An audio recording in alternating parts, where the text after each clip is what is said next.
A light rain was falling as the horse-drawn carriage stopped in front of Arundel Conservatory.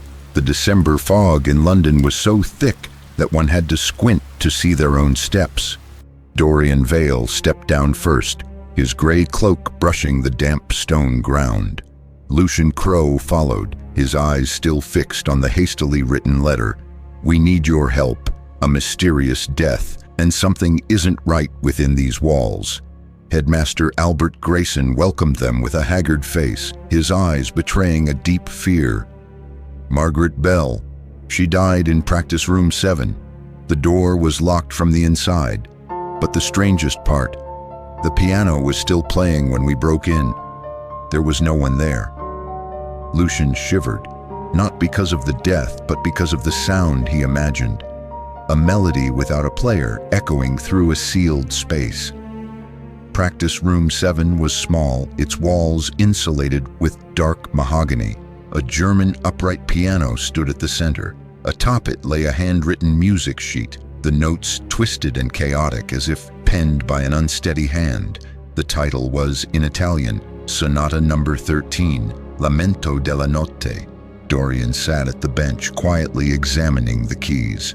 No signs of forced entry, no foreign footprints. The lingering scent, lavender, Margaret's usual perfume.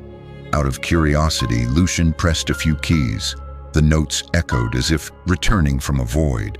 Suddenly, the air in the room dropped several degrees. The mirror on the wall reflected only Lucien. Dorian was absent. Lucien pulled away. I don't see you in the mirror." Dorian frowned. "This piece isn't just music, it's a ritual."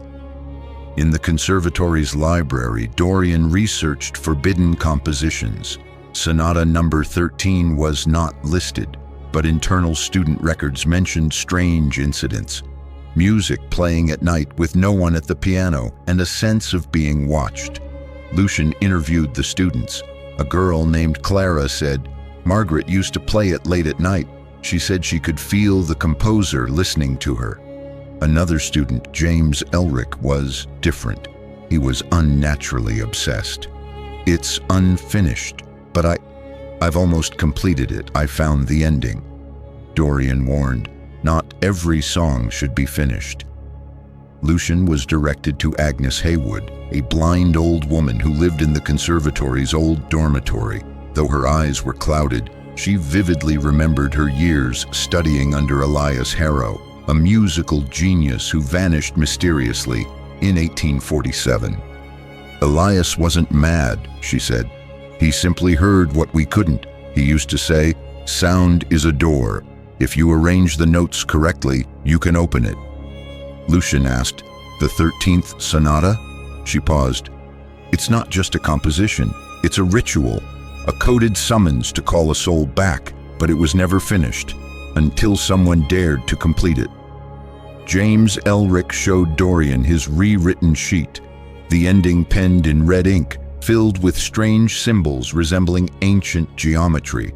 Dorian realized, this is auditory symmetry, frequency manipulation for resonance. You've inadvertently recreated a summoning ritual through sound. James insisted, "It's only music." Elias wanted it completed. I did what he couldn't. Due to public pressure and artistic curiosity, the headmaster allowed a trial performance before the board. James would perform the piece. Lucien whispered to Dorian, "We shouldn't let this happen."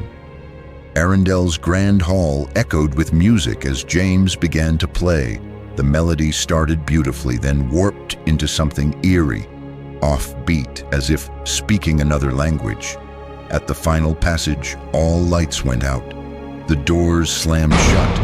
A chilling wind swept through the hall. The mirrors shattered. The piano trembled as if played by unseen hands. From the center of the stage, a dark figure emerged, Elias Harrow. His eyes were hollow, his mouth absent, yet a dreadful moan filled the air. The music descended into chaos, like voices screaming underwater. Calm amid the storm, Dorian retrieved an old composition found in the archives, an adagio Elias had written while alive. Sitting at the second piano on stage, he began to play. The two melodies collided, one calling from the dead, one from the living. The sonic clash created a force that pushed Elias's spirit back step by step until it dissipated into black smoke. James collapsed. The main piano shattered. Silence returned. The next morning, the conservatory temporarily shut down. James awoke with no memory of music. The sonata was erased from his mind.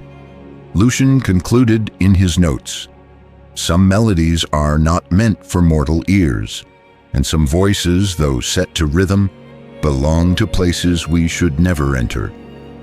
Dorian placed the remaining sheet fragment into a wooden box, locking it beside other cursed relics, without a word.